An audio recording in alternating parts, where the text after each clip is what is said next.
Pero más adelante en el libro de Josué, nosotros vemos otra estrategia. Como el enemigo no pudo derrotar al pueblo de Dios a través de estos gigantes, entonces más adelante en el libro de Josué vemos que utilizó otra forma, otra técnica, otra estrategia. Y esta se llama así: enemigos infiltrados. Enemigos infiltrados. Y entonces dice la estrategia del engaño. Y qué fácil es que seamos engañados. Confiamos en nuestra vista, por ejemplo, pero es tan fácil engañar los ojos. Fíjense, por ejemplo, esta imagen, ¿no? Por la luz no se ve mucho, pero ustedes ven ahí dos autos, ¿no? ¿Y cuál es más oscuro, el auto de arriba o el auto de abajo? El auto de arriba, ¿están seguros? En realidad, si le sacamos el fondo, los dos autos son del mismo color. ¿Ven qué fácil es engañar la vista? Y la publicidad hace eso. La publicidad nos engaña todo el tiempo. Y entonces uno ve esta publicidad, por ejemplo, y dice, qué bien se ve, ¿no? Pero saben que esa hamburguesa no tiene absolutamente nada de real. Nada. Esa hamburguesa es totalmente falsa. Está diseñada para la foto. Pero uno la ve tan atractiva y entonces va a comprarla y te entregan esto, ¿no? Nada que ver. Nada que ver. Ahora, el enemigo usa engaños. Fíjense, en el libro de Josué encontramos el engaño de los gabaonitas. Los gabaonitas, ¿quiénes eran? ¿Qué fue el engaño que ellos hicieron? Vamos a leer la historia. Dice, los moradores de Gabaón, cuando oyeron lo que Josué había hecho a Jericó y a Ai, usaron de astucia. Presten atención, astucia. Pues fueron y se fingieron embajadores y tomaron sacos viejos sobre sus asnos y cueros viejos de vino, rotos y remendados, y zapatos viejos y recocidos en sus pies, con vestidos viejos sobre sí. Y todo el pan que traían para el camino era seco y mohoso. Pero temo, dice, que como la serpiente con su astucia engañó a Eva, vuestros sentidos sean de alguna manera extraviados de la sincera fidelidad a Cristo. Hay una palabra en el versículo anterior y una en este que se repiten. ¿Alguien descubrió cuál es? Astucia. Dice que ellos usaron de astucia. Y acá dice que Satanás también usa de astucia con el fin de engañarnos. Dice que nuestros sentidos sean extraviados de la sincera fidelidad a Cristo. Satanás engañó a Eva, dice, usando de astucia, y el enemigo usa de astucia. Y los gabaonitas fueron astutos. A ver, ellos tenían miedo, dice, miren, si los de Jericó no pudieron contra ellos, nosotros no vamos a poder. Y entonces usaron de astucia. Ellos se disfrazaron como que venían de lejos, como que era un pueblo que vivía muy lejos. Y que tardaron tanto en llegar que sus vestidos se habían envejecido, que el pan estaba mohoso. Toda una astucia para fingir lo que no eran. De pronto, dice ahí, nuestro pan lo tomamos caliente de nuestras casas para el camino, el día que salimos para venir a vosotros, y aquí ahora está seco y mohoso. Nosotros somos vuestros siervos, haced ahora alianza con nosotros. Vemos ahí la estrategia del enemigo, infiltrar enemigos que usan de astucia para engañar. El enemigo todo el tiempo quiere engañarnos. Por eso dice que ataca nuestros sentidos. ¿Cuáles son nuestros sentidos? Los ojos, los oídos, el olfato, el tacto. Y el enemigo engaña nuestros sentidos para tratar de engañarnos y desviarnos de la voluntad de Dios. Y esta fue la estrategia con estas personas. Y dice, y Jehová tu Dios los haya entregado delante de ti y los haya derrotado, los destruirás del todo. No harás con ellos alianza, ni tendrás de ellos misericordia. Esto es lo que Moisés les había dado como instrucción al pueblo. No debían hacer alianza con los pueblos que habitaban en la tierra prometida. Aparentemente estos gabaonitas sabían de esta instrucción, sabían que no había forma de que hagan alianza con ellos. Pero Moisés más adelante da otra instrucción. Dice así, alianza de paz, así harás a todas las ciudades que están muy lejos de ti, que no son de estas naciones. A ver, Moisés había dado esta instrucción: con los pueblos de la tierra de Canaán no había que hacer alianza.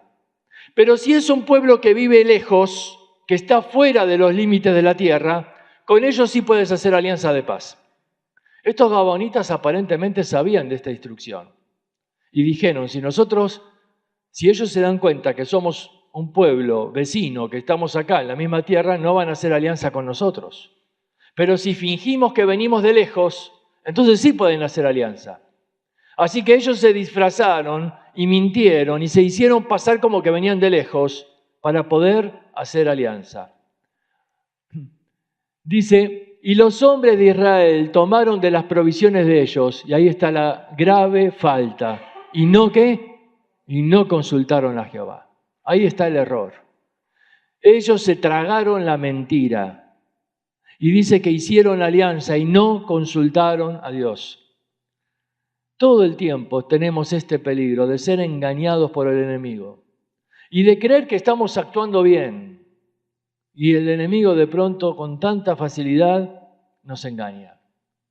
Y el problema está en que nos apoyamos en nuestra propia prudencia y no confiamos en Dios. Por eso Proverbios dice, fíate de Jehová de todo tu corazón. No te apoyes en tu propia prudencia. ¿Qué significa? No confíes en tu propio criterio. No confíes en tu razonamiento. ¿Por qué? Porque puede estar engañado. No confíes en tus ojos. ¿Vieron qué fácil es engañar? No confíes en tu criterio. Tenés que confiar en Dios, consultar a Dios, buscar en la palabra de Dios antes de tomar una decisión. No apresurarnos sabiendo de que el enemigo nos puede engañar con tanta facilidad. Ahora, nosotros tenemos que trasladar esto al Nuevo Testamento, tenemos que trasladar a la iglesia, a nuestro concepto. Miren, dijimos Canaán no representa el cielo, ¿se acuerdan? Porque el cielo no es un lugar que tengo que conquistar, el cielo no está lleno de enemigos. ¿Qué representa entonces Canaán? Una vida de conquista, una vida en la voluntad de Dios, una vida cumpliendo el propósito de Dios para nosotros. El pueblo de Israel tenía que entrar a Canaán, que era un lugar lleno de idolatría, lleno de corrupción, y había que conquistar la tierra. Vamos a ver que hay un paralelo hoy, y que el enemigo hoy trabaja de una manera similar a lo que hizo en aquel tiempo. Y entonces, cuando lo pasamos al día de hoy, encontramos que hay enemigos infiltrados en la iglesia hoy. Y que Jesús advirtió de esto ahí en Mateo capítulo 13. Dice, les refirió otra parábola diciendo, el reino de los cielos es semejante a un hombre que sembró buena semilla en su campo, pero mientras dormían los hombres vino su enemigo y sembró cizaña entre el trigo y se fue. El enemigo sembró cizaña, ¿qué significa? Colocó infiltrados. La cizaña se parece mucho al trigo y cuando están creciendo juntas no se puede distinguir. Y los discípulos dijeron, Señor, ¿quieres que vayamos y saquemos la cizaña? ¿Y qué le dijo el Señor? Ustedes no. Ese no es trabajo de ustedes. ¿Por qué? Ustedes van a hacer un lío bárbaro. Van a arrancar el trigo junto con la cizaña. Ustedes no se encarguen de eso. ¿Y qué es nuestra tarea? Ustedes siguen haciendo la tarea que el Señor les mandó. ¿A qué nos mandó el Señor? A sembrar la semilla. Un día los ángeles harán esa tarea de separar. No es nuestra tarea.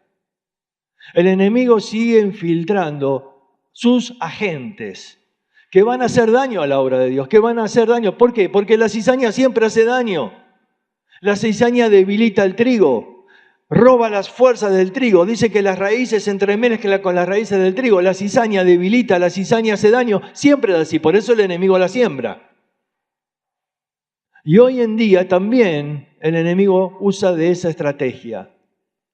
Ahora, nosotros vemos que la iglesia hoy debe conquistar, debe entrar en Canaán. Y el enemigo trata de debilitar. Así lo hizo con los gabonitas, debilitando al pueblo de Dios, trayendo conflictos dentro del pueblo. Fíjense, dice, respondió Jesús, mi reino no es de este mundo. Si mi reino fuera de este mundo, mis servidores pelearían para que yo no fuera entregado a los judíos, pero mi reino no es de aquí. Jesús vino a instituir un reino, no el reino prometido, no el reino para Israel. Ese reino está todavía en el futuro. ¿Por qué? Él tenía que venir a derrotar otro enemigo peor que el Imperio Romano. Él tenía que derrotar al diablo. Él tenía que liberarnos de una esclavitud peor que la esclavitud de Roma, la esclavitud del pecado. ¿De qué servía que Él venga a colocar un reino material si después nos íbamos al infierno? Entonces Jesús dice, yo vine a instituir otro reino, un reino espiritual. Y nosotros encontramos en los evangelios que hay dos reinos. Hay dos reinos que están en este mundo, como pasó ahí en la tierra de Canaán. Estaban los reinos que estaban dentro de la tierra y los judíos que venían a conquistar ahí. Presten atención a esta imagen, porque esta es la imagen que Jesús va a dar ahí en los evangelios. Y entonces encontramos que hay el reino de Cristo y el reino de las tinieblas. Y Pablo dice en Colosenses que Él nos sacó del reino de las tinieblas y nos trasladó al reino de su amado Hijo. Y dijo Jesús, por ejemplo, así: si Satanás echa fuera a Satanás, contra sí mismo está dividido, ¿cómo pues permanecerá qué? Su reino. Esto es cuando lo acusaron a Jesús de echar demonios por Belzebú, ¿se acuerdan? Y él dijo, si Satanás está dividido contra sí mismo, ¿cómo permanecerá su reino? Habla Jesús de que Satanás tiene su reino. Sin embargo, en el versículo siguiente dice, pero si yo por el Espíritu de Dios echo fuera a los demonios, ciertamente ha llegado a vosotros el reino de Dios. Ahora acá encontramos el reino de Satanás, el reino de Dios. ¿Sí? Y entonces encontramos lo siguiente, que Jesús dice, yo edificaré mi iglesia y las puertas del Hades no prevalecerán contra ella. Ahora, ¿qué quiso decir Jesús con esto? Los discípulos, ¿qué entendían de iglesia? ¿Qué había en su mente cuando Jesús les dijo, yo edificaré mi iglesia? En primer lugar, no está hablando de edificar un edificio, la iglesia no es un edificio. Está hablando de un reino, de eso venía hablando, de un reino. Y está hablando acá de la iglesia como su ejército, que va a conquistar un reino. Ahora, cuando él habla de iglesia, habla de una palabra griega. Los discípulos conocían esta palabra, entendían esta palabra. No era una palabra religiosa.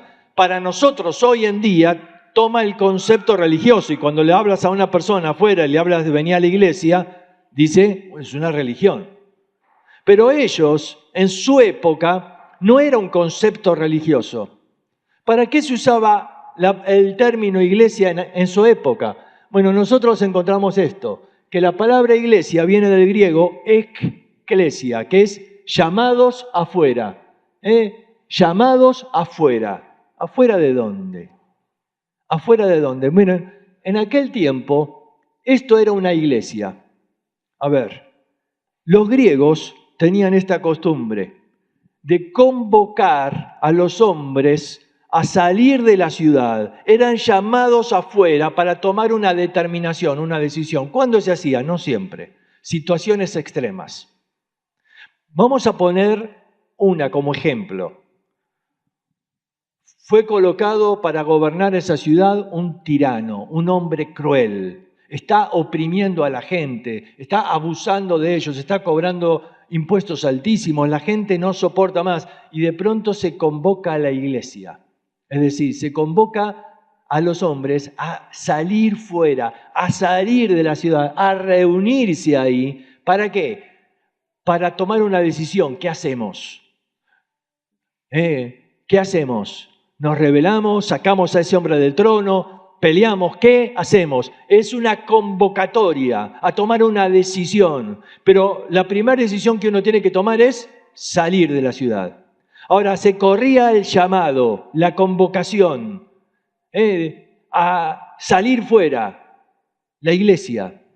Pero no todos salían, no todos respondían al llamado. ¿Por qué razón? ¿Por qué razón alguien no saldría de esa ciudad? Bueno, imagino ahora dos razones, por ejemplo. Una puede ser por temor. Algunos dicen, no, yo le tengo miedo a ese rey malvado, a ese gobernador, no quiero salir. Otro dice, bueno, no, por conveniencia. A mí me va bien con este rey, él me da trabajo, yo le cobro los impuestos y me da una ganancia.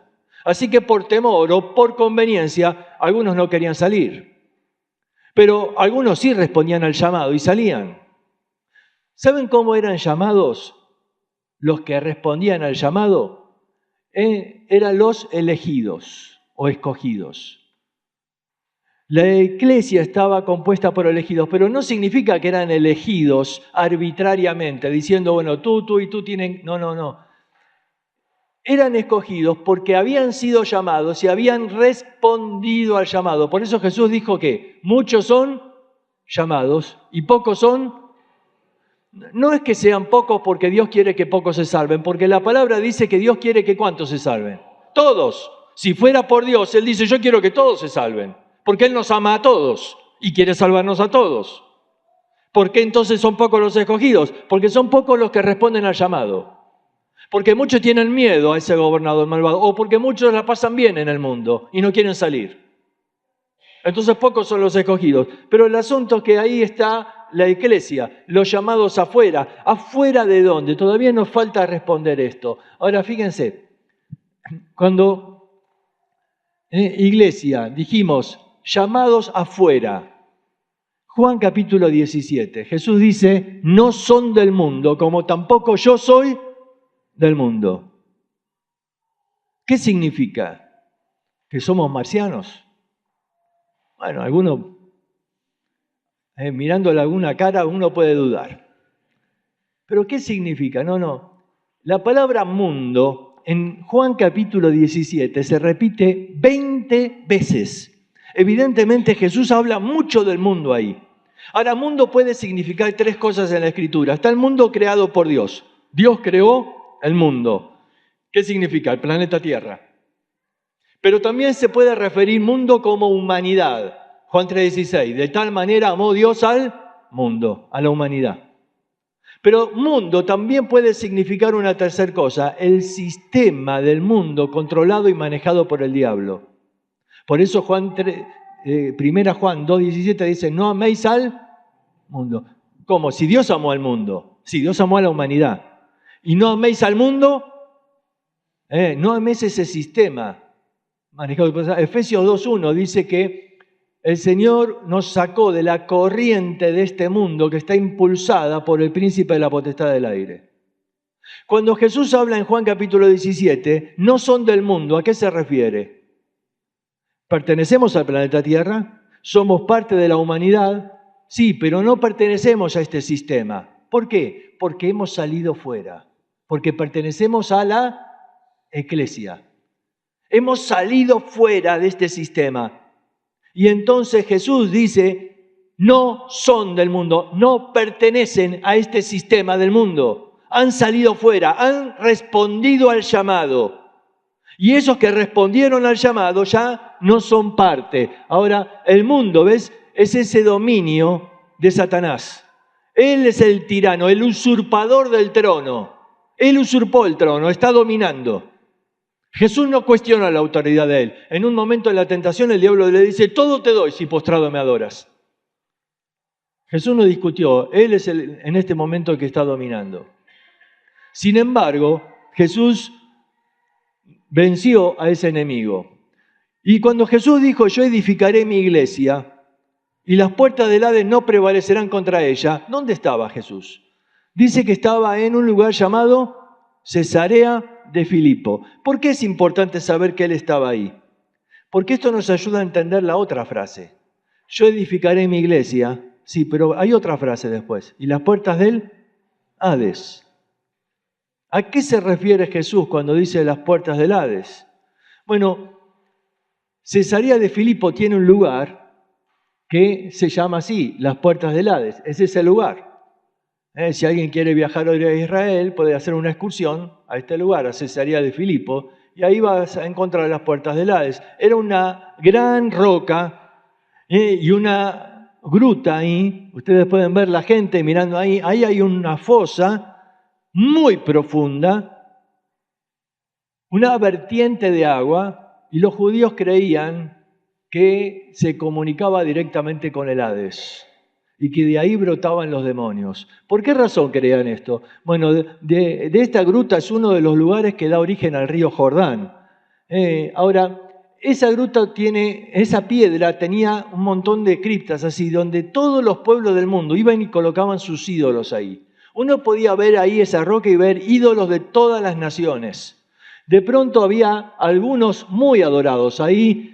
era el más grande de todos, un dios griego. Ahí estaba representado todo lo que el mundo busca. Prosperidad, placeres, todo tipo de ídolos. Los judíos creían que los ídolos eran demonios que se presentaban a un pueblo para desviarlos de la adoración a Dios. Ese demonio tomaba una forma, decían ellos, y les concedía lo que la gente pedía y después entonces la gente adoraba a ese ídolo. Los ídolos, decían los judíos, eran demonios. Cuando estaba esa roca llena de idolatría, entonces ¿qué decían? Acá está lleno ¿de qué? De demonios. Estas deben ser las puertas del Hades, de acá salen los demonios que están desviando la adoración de los hombres. Ahora, arriba, esta es la parte de arriba de la roca, había algo edificado ahí, ¿ven? Ahí había un becerro de oro. ¿Se acuerdan quién hizo el becerro de oro? Aarón en el desierto. Sí, pero ese becerro, ¿qué hizo Moisés? Lo derritió, ahí se los hizo tragar. Pero después hubo un rey llamado Roboam, que él quería ser el más malo de los reyes. Dijo, así que una vez hicieron un becerro de oro, yo voy a hacer dos. Y puso uno en la ciudad de David, Betel, y otro lo puso acá arriba. Y de pronto ahí estaba esa roca llena de ídolos de todas las naciones, y por sobre todo esto, el becerro de oro, que era una abominación a Dios, arriba de todo.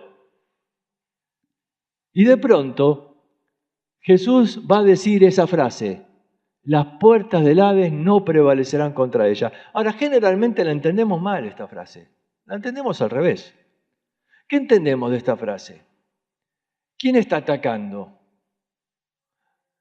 A mí me parecía siempre que los demonios nos atacan y que la iglesia, pobrecita la iglesia, se la va a aguantar y no nos van a ganar. Pero no es eso lo que quiere decir. Porque la figura de las puertas nunca se refiere a algo de ataque. Las puertas no me atacan. A ver, ¿las puertas a qué hacen referencia? En aquel tiempo una ciudad tenía una muralla, ¿no? Y si querías conquistar la ciudad, ¿qué tenías que hacer? Derribar la muralla, pero el punto más débil de la muralla, ¿cuál es? Las puertas. ¿Vieron alguna película donde van con troncos rompiendo la puerta? O tiran flechas con fuego para que las puertas que eran de madera se prendan fuego. Romper las puertas. ¿Qué quiere decir entonces cuando Jesús dice las puertas del Hades no prevalecerán contra ella? Jesús está diciendo, yo voy a edificar mi iglesia, es mi ejército.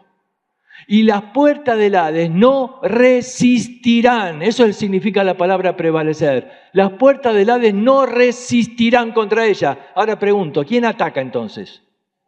Es la iglesia la que ataca. Es el Señor que nos manda a nosotros.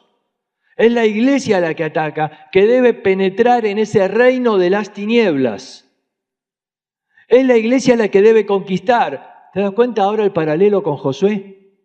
Es el pueblo de Dios que tiene que conquistar Canaán. Canaán que estaba lleno de idolatría. Y era el pueblo de Dios que tenía que conquistar Canaán. Bueno, es la iglesia la que tiene que meterse en el mundo. En el mundo no como humanidad, no como planeta. En el mundo como este sistema gobernado por Satanás. Y la iglesia tiene que penetrar en ese reino de las tinieblas porque tiene una misión. Por eso dice Jesús en Juan 17, como tú me enviaste al mundo, así yo los he enviado al mundo. Jesús dice, Dios me envió a mí al mundo, pero yo los envío ahora a ustedes al mundo. ¿A qué nos envía el Señor? Él nos envía con una misión, Él nos envía al mundo. Ahora, primero nos llama a salir del mundo. Antes de este versículo dice que no somos del mundo, ya salimos, pertenecemos a la iglesia, a lo que hemos salido fuera. Y ahora que salimos, Él dice, yo te envío al mundo. Te envío con una misión al mundo. Así como el Padre me envió a mí, yo te envío a ti al mundo. ¿A qué? Ir por todo el mundo y predicar el Evangelio a toda criatura. Nos envía con una misión, ir y predicar el Evangelio. El Evangelio, la palabra Evangelio, nosotros decimos significa ¿qué? Buenas noticias, pero esa definición es parcial. ¿Buenas noticias de qué? Esa palabra se usaba solo en una noticia. una, nada más. No era cualquier buena noticia. Si yo digo, hoy ganó Boca, para algunos buena noticia, para otros no. Si ganó River, al revés, cambia la historia. ¿Buena noticia de qué? Era la buena noticia de victoria. La palabra evangelio se utilizó por primera vez en el Antiguo Testamento, en 1 Samuel, donde cuando le cortaron la cabeza a Saúl, dice que tomaron ahí mensajeros y los enviaron por toda la tierra de Filistea anunciando el evangelio, dice la Septuaginta. ¿Cómo anunciando el evangelio? Claro, anunciando que habían vencido al enemigo y le despojaron sus armas. Era la buena noticia de victoria. Dice Jesús ahí, como el Padre me envió, ahora yo los envío. ¿Para qué? Para que anuncien la victoria de Cristo sobre la muerte, sobre el pecado, sobre el mismo Satanás, que Cristo venció en la cruz y nos envía con ese mensaje de victoria. ¿Para qué? Para que otros se animen a salir y sean parte de la iglesia. Porque un día se acaba y un día el Señor viene a colocar su reino y un día es destruido el otro reino de Satanás. Sí, pero Él, dice 2 Pedro, es paciente. No está retrasada la promesa, sino que Él está esperando ¿qué? Que todos procedan al arrepentimiento. Están esperando que alguno más salga, Y entonces nos manda a esa gente diciendo, tú puedes salir de este sistema, Y dice, no, pero es que tengo miedo. No, está vencido ya Satanás. Ya está destruido. Dice Hebreos capítulo 2, que Cristo tuvo que participar de carne y sangre para destruir por medio de la muerte al que tenía el imperio de la muerte. Esto es al diablo. Y librar a los que por el temor de la muerte estaban durante toda su vida sujetos a servidumbre. ¿Ves? El Señor ha destruido, dice, a ese rey malvado y nos ha librado del temor de la muerte. Ahora, Él ha vencido y Él nos manda a comunicar esa victoria de la cruz. Nos manda a comunicar esa victoria. Y ahí va el ejército de Dios que tiene que penetrar en el imperio de las tinieblas y tiene que hacer la tarea, rescatar personas de ahí. Y entonces ahí está el enemigo, ya vencido, pero resistiendo. Y entonces manda su estrategia. Dice, voy a infiltrar ahí enemigos dentro.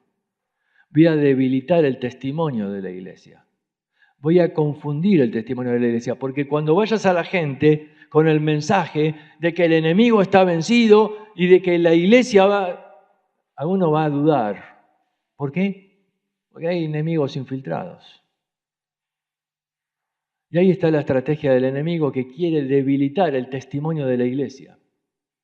Él nos manda, dice Hechos capítulo 1, ustedes serán mis testigos. ¿Testigos de qué? Cristo dice, yo vencí. Él venció al mundo. Él es el que venció, Él es el que peleó la batalla y venció. Yo no tengo que pelear, yo no tengo que ganar una batalla. Yo lo que tengo que hacer es predicar el evangelio. ¿Qué es? Informarle a la gente de que Cristo ganó la batalla. Y de que Él me ha librado de la esclavitud del pecado, que me ha librado de ese rey malvado. Él me manda como testigo. A ver, un testigo es alguien que muestra con su vida de que Cristo realmente es efectivo. Supónganse que está toda una tremenda enfermedad, una epidemia. De pronto viene alguien, me da un medicamento, prueba esto, lo pruebo y me curó. Digo, qué bueno, ¿cuánto te tengo que pagar? No, yo quiero que vayas y seas testigo de que este medicamento funciona, porque todos quieren vender el suyo, todos quieren hacer plata, pero yo quiero que vayas a la gente y les digas, yo también estuve enfermo, yo estuve como ustedes, pero ahora estoy sano. La gente no sabe a quién creer, la gente tiene que ver en tu vida. Y entonces ahí tenés al ciego, en Juan capítulo 9. Jesús lo curó.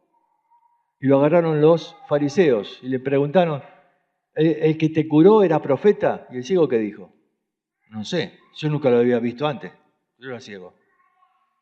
¿Pero el que te curó tenía pecado? Y el ciego dijo, y no sé. ¿Y cómo voy a saber? Si yo no lo conocía, ¿cómo voy a saber si tenía pecado o no? Pero no sabes nada. Y él dijo, sí, algo sé. Algo sé. ¿Qué sé? ¿Qué sabes? Que antes yo era y ahora ya está. Es testigo. Nadie podía decirle nada. Y ahora Jesús dice, yo los envío. ¿A qué? A que sean mis testigos. A que vayan al mundo y les muestren que realmente Cristo es efectivo, que Él realmente transforma la vida, que Él es la verdad, que Él nos sacó del pecado, que Él nos dio una nueva forma de vivir, que no necesitamos recurrir al pecado para buscar felicidad, que Él cambió nuestra vida. Ahora, si de pronto yo voy al mundo y la gente del mundo ve que continuamos en la misma y que seguimos en el mismo pecado y que nuestra vida no cambió, ese testimonio que damos es anulado, no tiene fuerza, no es efectivo. La gente no ve testimonio. Eso es lo que hace el enemigo. Debilitar el testimonio de la iglesia para que la gente no crea y no sigan saliendo del reino de las tinieblas. Pero Jesús nos da la promesa.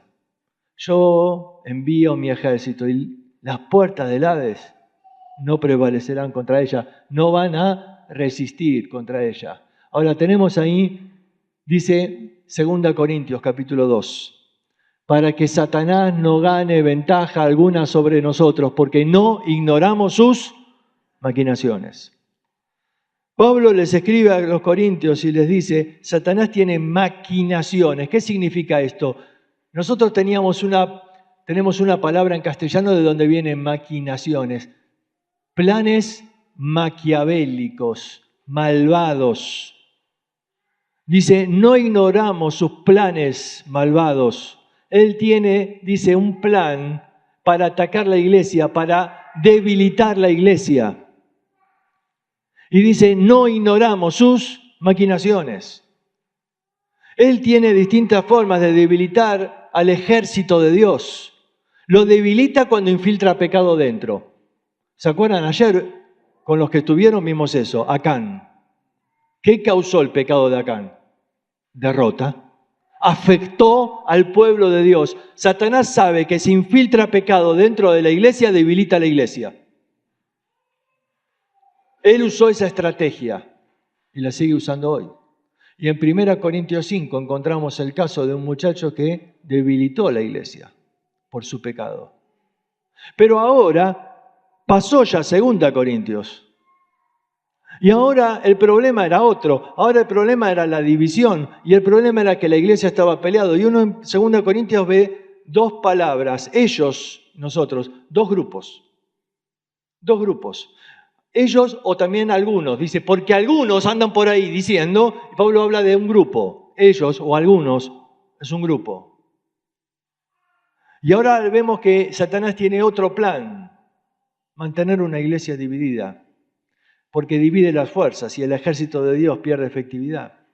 Y Pablo dice acá, al que ustedes perdonan, yo también perdono. ¿Para qué? Para que Satanás no gane ventaja. El asunto es que siempre el diablo saca ventaja, ya sea a través de meter el pecado dentro, o a través de meter infiltrados dentro, o a través de mantener la iglesia dividida, con personas que dicen una cosa y la otra cosa, y de pronto todo eso es parte de las maquinaciones que el enemigo usa para debilitar al ejército de Dios. Y para que de pronto perdamos el objetivo, conquistar la tierra. Conquistar la tierra prometida. Y el Señor nos envía, dice, no pierdas el objetivo. Así como el Padre me envió, yo te estoy enviando al mundo. Y las puertas del Hades no van a resistir. Vas a seguir penetrando en ese reino de las tinieblas para rescatar a los que todavía están ahí, mientras todavía hay tiempo. Mientras todavía en la gracia de Dios nos da la oportunidad de seguir haciendo ese ministerio, lo que Él nos mandó a hacer. Ese es el ministerio de la iglesia. No perdamos el objetivo. La alabanza es hermosa, pero vamos a alabar toda la eternidad en el cielo. Hasta yo voy a cantar en el cielo. Acá no puedo porque se van todos. Pero hay algo que en el cielo no vamos a poder hacer. Rescatar a los perdidos. Este es el tiempo de hacerlo. Y todo lo demás está muy bien. siempre y cuando no perdamos el objetivo. Yo te envío al mundo, dice. Ahí en el mundo tenemos que cumplir una misión, dar un mensaje. ¿Cuál es el mensaje? El mensaje es Juan 16:33. Yo he vencido al mundo. ¿A qué mundo? ¿A la humanidad? No. A ese sistema. Yo he vencido. Yo he vencido al mundo. Usted tiene que ir y decir, Dios venció. El gobernador ese que está ahí ya está derrotado. Ya está derrotado. Alguien dice, no, pero si Dios gobierna, ¿por qué el mundo está como está? No, es que Él todavía no tomó el trono. Todavía no tomó el trono. Todavía en el trono está el diablo. ¿Por qué no lo tomó el Señor todavía? Es paciente, porque Él quiere que algunos salgan, porque cuando Él venga a tomar el trono ya no puede salir nadie más. Y nos está dando tiempo a nosotros de rescatar. Y Él nos manda con ese mensaje. Ve y diles, yo he vencido al mundo. Eso es ir y predicar el Evangelio. Ve y diles, yo he vencido. En Cristo hay victoria. Él venció a Satanás, nos libró del poder de la muerte. Ya la muerte, dice, no tiene que ser algo que me asuste tanto. ¿Cómo es? Claro, 1 Corintios, capítulo 15. Pablo dice, ¿dónde está, oh muerte, tu aguijón? ¿Dónde está, oh sepulcro? Pero ¿sabes que en griego la palabra para sepulcro, ¿saben cuál es? Hades. Dice, ¿dónde está, oh muerte, tu aguijón? ¿Y dónde, Hades, tu victoria? Cristo venció. Por eso en Apocalipsis 1 dice, yo soy el que estuve muerto y vivió. Y tengo las llaves. ¿De qué? De la muerte y del Hades. Yo vencí. Yo vencí y tengo las llaves. ¿Qué eran las llaves? Cuando uno conquistaba la ciudad, ¿qué dijimos de las puertas?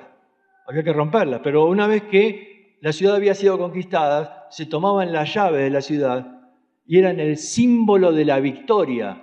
Ya no tengo que romper la puerta, ahora tengo ¿qué? La llave.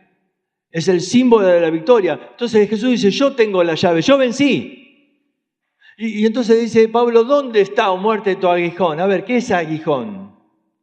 Es lo que causa dolor, es lo que tienen muchos animales que causa dolor, donde nos inyecta veneno. ¿No? Dice, ¿dónde está, oh muerte, tu aguijón? El versículo siguiente nos explica, porque el aguijón de la muerte es el pecado. A ver, el pecado es lo que hace de la muerte algo doloroso. Si no existiera pecado, morir no sería problema, porque morimos y vamos al cielo. Si no hay pecado, no hay problema. Pero el pecado es lo que hace de la muerte algo doloroso. Sin embargo, Cristo llevó el aguijón. A ver, una abeja tiene un aguijón, ¿no? Viene, me pica aquí esta mañana. ¿Y qué pasa con su aguijón?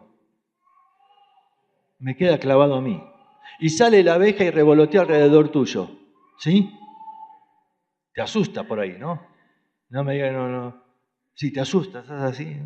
¿Pero te puede hacer daño? No, ¿por qué no? No tiene aguijón.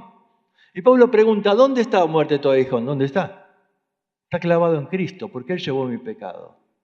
El aguijón de la muerte es el pecado. Y Cristo llevó mi pecado. Él llevó lo que hace dolorosa la muerte. Él murió con todo ese sabor amargo de la muerte, sufriendo la carga del pecado, la maldición de Dios, la separación. Él murió llevando el aguijón. Ahora la muerte a mí ya no me puede hacer daño. Quizás te asusta un poco, a mí también, pero no me puede hacer daño. Por eso el salmista decía, aunque ande en valle de sombra. Una sombra puede asustar a un niño, ¿no? Pero Spurgeon decía, la sombra de un perro no me muerde. La sombra de una espada no me mata. Y la sombra de muerte no me puede hacer mal alguno. Cristo venció y nos manda a nosotros, dice, como el Padre me envía, yo te envío, anda y comunicá esa tremenda noticia. Cristo venció, eso es el Evangelio. Cristo venció al diablo, venció a la muerte, venció al pecado. Tienes que salir de este sistema. Tienes que salir de este sistema del mundo y ser parte de la eclesia, de los llamados afuera. Saben, en la época de Josué ellos tenían que conquistar Canaán. Nosotros tenemos que ir con ese mensaje. Cristo ha vencido, ha conquistado, ha vencido. El diablo sigue queriendo debilitar al pueblo de Dios, como lo hicieron los gabaonitas, con engaños, con infiltrados, tratando de alejarnos de la sincera fidelidad de Cristo. Pero tenemos que ser fieles al Señor, que nos compró, nos rescató, que llevó el aguijón por mí, para que yo no sufra los dolores de la muerte, para que yo jamás sufra la angustia del abandono, de la separación de Dios, para que yo no tenga que sufrir el infierno tan temido.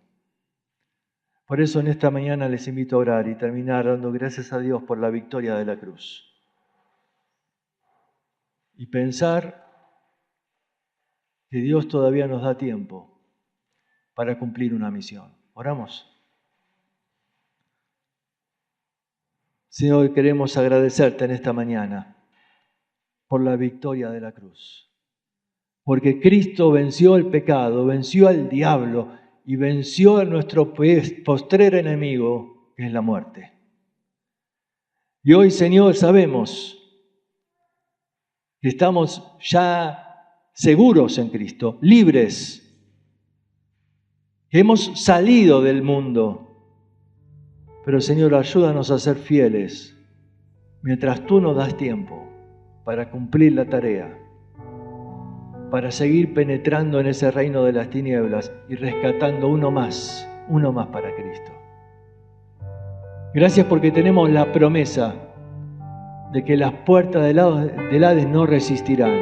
Y aunque el diablo quiera cerrar las puertas para que no rescatemos a nadie más, sabemos que tú vas a seguir rescatando personas porque tú tienes las llaves. Tú eres el vencedor. Y Señor, te rogamos que podamos seguir teniendo el gozo de ver semana tras semana personas rescatadas de ese reino de las tinieblas. Sabemos que Cristo viene pronto, que no sabemos cuánto tiempo nos quedará, pero Señor, queremos ser fieles, cumpliendo la promesa. Ayúdanos, Señor, necesitamos de ti. Bendice tu iglesia en este lugar, que siga siendo un faro en medio de la oscuridad, para que los perdidos encuentren aquí la salvación en Cristo Jesús. Te lo rogamos en el nombre de nuestro amado Salvador.